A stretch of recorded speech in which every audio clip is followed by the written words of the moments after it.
mode की अंक होटम mode table सेमगी दरकार होइदे मसिदा formula सेमग फाता m0 equal to l plus f1 f0 twice f1 f0 f2 into h होगी line भाव Janvi दमकता 10 by twice 102 हाइना try तौबी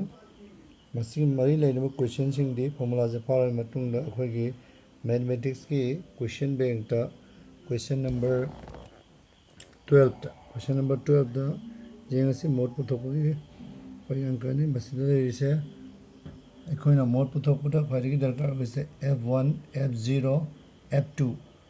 l अमसुंग h मफम मसीदा फाइदगी हाईएस्ट फ्रीक्वेंसी दी 17 नि मसीना फाइदगी हाईएस्ट फ्रीक्वेंसी जे अखोइना f1 हाइना फागनी f1 से हेक ममांग थवा f0 हाइबदी सोमदा लाकु 17 की प्री सिना f0 से अखोइना 9 9 लौगनी मथंगदा लाकनी अखोइगी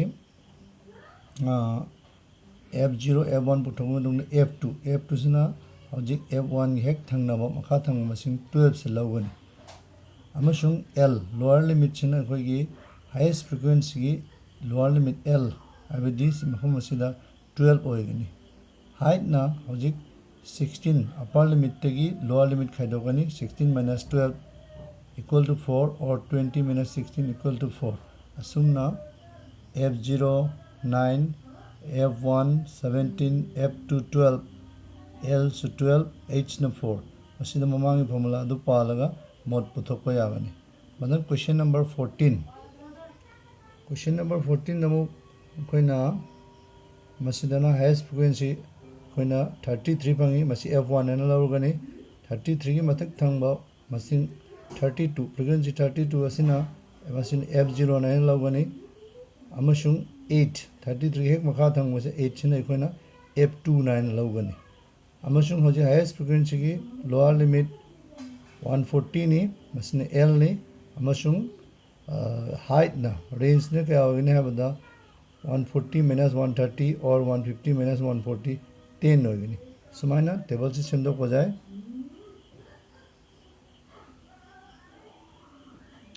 मथंगी क्वेश्चन नंबर 15 नमु जेंसी क्वेश्चन नंबर 15 दा ख्वाइदगी हाईएस्ट फ्रीक्वेंसी मसिदे 6 होगी 6 से f1 ने लौगनी अमसुंग 6 की मथक थंग मसिंग 5 प्री सिना 5 सिना कोइने f0 ने लौगनी मथंगदा 6 की मखा थंगबा मसिना